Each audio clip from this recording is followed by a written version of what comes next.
Hello, listeners. Welcome back to a special episode of Cognitive Dissidence. As usual, I'm your host. I'm Jacob Shapiro. I'm a partner and the director of geopolitical analysis at Cognitive Investments.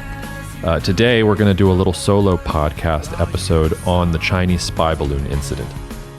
Part of me doesn't even want to talk about this because I don't think it's particularly important. I even hesitated on recording this podcast this morning because I thought, you know what, it's already passed out of the news cycle. There's the Turkey-Syria earthquake. There are more important things. Maybe it's not worth it.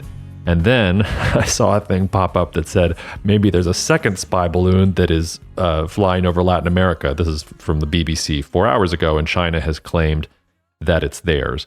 When I saw the news about the second spy balloon, I decided, you know what, we really need to deal with this. I'm going to step on the thesis of this solo cast right away. This is not that important an issue. And the podcast that we did with Miles on nuclear fusion and published earlier this week, much more important. And if you want to learn something about the world and something that could really change the world, I would encourage you to listen to that podcast and not just focus on what is in the headlines. But we can't avoid this Chinese spy balloon story.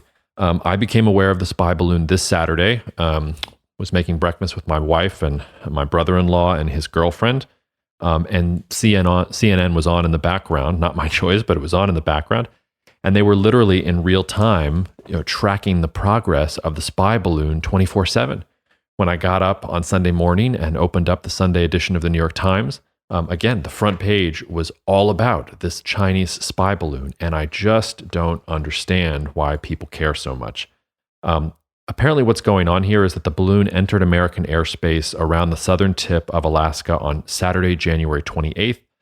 It then crisscrossed into Canadian airspace, floated back into U.S. airspace over northern Idaho. At that point, according to the Washington Post, the United States considered shooting it down, but they felt like it didn't pose a big enough threat, and that the threat of actually damaging sort of infrastructure on the ground or even potentially hurting someone by shooting it down was a bigger risk than letting the balloon simply fly away. So it slowly progressed across the country until people started fixating on it, and CNN decided to go 24/7 on it. By the end of last week, the U.S. Secretary of State, Antony Blinken, said that he was going to postpone his visit to Beijing in part as a result of this quote-unquote surveillance balloon. The Department of Defense spokesperson said it was clearly a surveillance balloon. I really don't want to get into a he said, she said here, which is funny because, Xi Jinping, there's a whole bunch of puns that we can make there. For what it's worth, the Chinese Foreign Ministry said that they did have an unmanned airship that was in sort of U.S. space. They said that it was not really a spy balloon. They said it is a civilian airship used for meteorological research purposes, that it was blown off course and had limited self-steering capability, and that they regretted the unintended entry of the airship into U.S. airspace. After the United States shot it down, took out the fighter jets apparently to shoot the spy balloon down, China said that they were very angry and expressed strong dissatisfaction and opposition towards the United States. That's a little crazy in and of its own right, because it's one thing to say, okay, it's this random civilian spy balloon that tracked off course. I don't see how you can be pissed off about another country shooting down an unidentified object in their airspace. So I don't really understand why China has its panties in a wad there either. But back and forth, the United States-China relationship apparently is going to get hung up on yet another snag here, and it's going to be a stupid spy balloon incident. The Department of Defense itself says that this is not that big of a deal. Let's just read a couple things from the Pentagon briefing on this. The first is that the balloon was traveling at an altitude well above commercial air traffic and does not present a military or physical threat to people on the ground. The Pentagon said that instances of this kind of balloon activity have been observed previously over the past several years. And also, and I think this is the real key, the Pentagon assessed that this balloon has limited additive value from an intelligence collection perspective. Nevertheless, they are taking steps to protect against foreign intelligence collection of sensitive information. Now, look, I'm not here to tell you that China isn't trying to spy on the United States. I'm also not here to tell you that the United States isn't trying to spy on China. I'm also not telling you that this theme in general is something that should really concern us. I have been talking and writing for years about how space is probably going to be one of the key geopolitical zones of conflict in the years and decades ahead. I spend a lot of time reading about satellites and all the sorts of weapons development and high altitude weapons development and technology that's happening around the world, because I think this really is going to be a domain where we need to think a little bit more seriously. But there's a big difference between thinking about, say, how a country like China or a US rival could be developing technology to blind US satellites versus a spy balloon that apparently wandered off course into US airspace. Let's say it even is a spy balloon for the sake of argument. Let's say that the Chinese are full of shit, and they totally possibly could be. They are not going to learn anything from this spy balloon that they don't already know about the United States. This is not a Sputnik moment. This is not even a Soviet, U-2 reconnaissance plane flying over the United States. This is a balloon that it looks like, they couldn't even steer the thing away. It's a fairly unsophisticated thing. And even the Pentagon is telling you that this thing has no additive value from an intelligence perspective. What I think is disturbing about this is how the United States has reacted. And I say that on the governmental level, I say that on the media level, and I say that even on sort of the day-to-day personal level. If we spent the same amount of time here in the United States focusing on our actual problems as we did on the spy balloon, some things might get better. Now, what are those actual problems? What did the Chinese spy balloon actually see, assuming that it could actually see what was going on down on the ground in the United States? It would see that the United States has terrible infrastructure. According to the World Economic Forum, the United States ranks 13th in quality infrastructure in the world. It would see that 45,000 of our bridges are in danger of falling apart or in disrepair. It would find that 1 in 5 miles of roads are in danger of disrepair. It would find that millions of people still drink water out of pipes that are made of lead. It would find, if it read the American Society of Civil Engineer report, that we have a gap of infrastructure spending of $2.6 trillion and that is projected to cost us $10 trillion of GDP out to 2030. It would find that almost 70% of our electric grid is well past the halfway point on its maintenance cycle, that most of it was built in the 1950s and 60s. One report that I saw said that, I believe this was in the New York Times, around the year 2000, there were something like 24 major power outage events in the United States that year. We had over 180 last year in the United States. Our education system is completely uncompetitive. We rate, according to Pew Research, we are 38th out of 71 countries surveyed for math, 24th out of 71 countries surveyed for science. I didn't have time to really get into the details, but if you look at teacher satisfaction, if you look at parental trust in institutions, if you look at graduation rates, there are so many signals that our education system is really not doing particularly well. You've heard me talk about this before. 69% of Americans are overweight. A third of Americans are technically obese. I was interested to look at crime rates, not least because I live in New Orleans, which apparently has the highest murder per capita rate in the United States. We have surpassed Chicago with that wonderful accolade. Homicides were actually down in 2022, down 4%. But property and carjackings and theft and things like that, I should say property crime, carjackings, theft, and things like that were also up.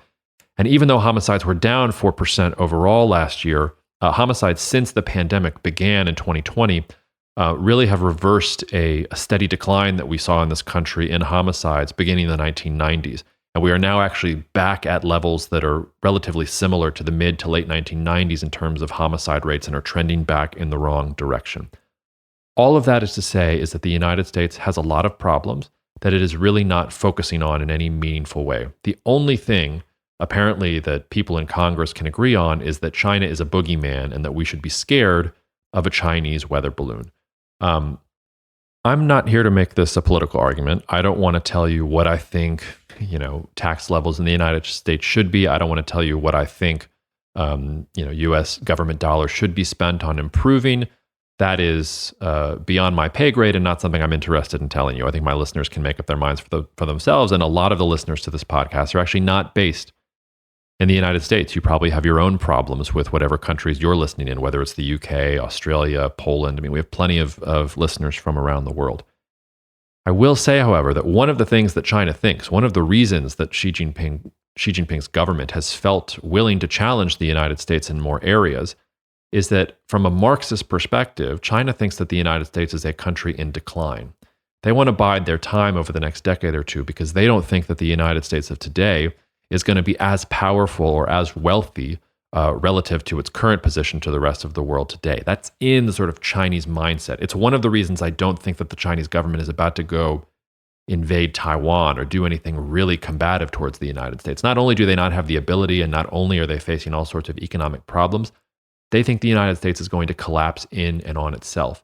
And if you go back in US history, you don't even need to talk to analysts like me. Some of the most brilliant leaders that we have ever had in this country have clearly, and I think accurately, pointed out that the biggest threat to the United States is the United States itself. It was Abraham Lincoln who said a house divided cannot stand. It was George Kennan who, in his famous telegram about the Soviet Union, said the United States should not worry so much about the Soviet Union, which was really just a power on paper, and instead think about the things that actually made up the United States. Take seriously things like freedom and civil liberties and all of these things that differentiated US power from Soviet power and from the empty promises of authoritarian regimes abroad. Instead of worrying about what the other countries are going to do, focus on what is happening here in the United States. People ask me how I stay sane in my job, and one of the things I say about my job is that it's pretty refreshing when you focus mostly on the rest of the world's politics, because compared to the rest of the world, the United States has it tremendously easy. We are energy secure, we are food secure, we are the richest, most powerful nation in the entire world. Most countries would kill to have the types of problems that we have in this country. There are no problems that the United States faces that it does not have the resources to solve itself. There are very, very few countries in the world that can make an argument like that. China is certainly not one of them. They cannot grow enough food for their population. They cannot produce enough energy for themselves right now. You go down the list, there's so many ways that China and some of these powers are weaker than the United States. So when I look at global politics, it's actually somewhat refreshing. I see that the rest of the world has bigger problems than the United States. But then when you actually roll up your sleeves, not even roll up your sleeves, you turn on CNN on a Saturday morning and you see that instead of fixing all of these problems, which would do incredible things for US power and US prosperity, we are thinking about a Chinese spy balloon, and we're probably going to spend another $100 billion in defense spending just on spy balloon resistance or something similar and stupid. Now, I'm not somebody who thinks the United States is entering terminal decline. Remember, I think we're headed towards a multipolar world where the United States is not the top power in the world, but is still a significant power in general. The thing that I think should worry the United States, though, is our lack of ability to focus on the things that actually matter, to get together on things like infrastructure or social security or healthcare or education or all of these basic things that actually make life worth living, and which the United States' embarrassment of riches should allow it to give to its entire population in a more equitable way. And that's just not happening. So China doesn't need a spy balloon to see that its biggest rival, that it can't really hurt its biggest rival in any meaningful way, but that its biggest rival, the United States, is hurting itself in plenty of ways. Now, where do we go from here? I think that there was a similar moment to this in the United States in the mid to late 1920s, and I think there was a similar moment in the 1970s. And what happened in both of those situations was things got so bad that eventually people put aside their differences and you get new political coalitions in the United States and you get major change. So the 1920s obviously led to Franklin Delano Roosevelt and the New Deal. The stagflation era of the 1970s eventually led to Ronald Reagan and his quest for deregulation. Whether you like FDR or Reagan is really not the point here. I do think the United States is headed towards that sort of inflection point. The scary bit, though, is that at least according to our history, things are going to have to get a lot worse before we get on the same page. And my key takeaway from the weekend and from the spy balloon incident is that the United States is really not taking its problems seriously. And it is not devoting a lot of resources to actually fixing the things that could ensure American prosperity and even hegemony for a generation ahead. So China doesn't need a spy balloon to see that. All they have to do is turn into CNN if they can stomach it. So enough. I'll get off my soapbox and talk to y'all later. See you out there. Thank you so much for listening to the Cognitive Dissidence podcast, brought to you by Cognitive Investments. If you are interested in learning more about cognitive investments, you can check us out online at cognitive.investments. That's cognitive.investments. You can also write to me directly if you want at jacob@cognitive.investments. Cheers, and we'll see you out there.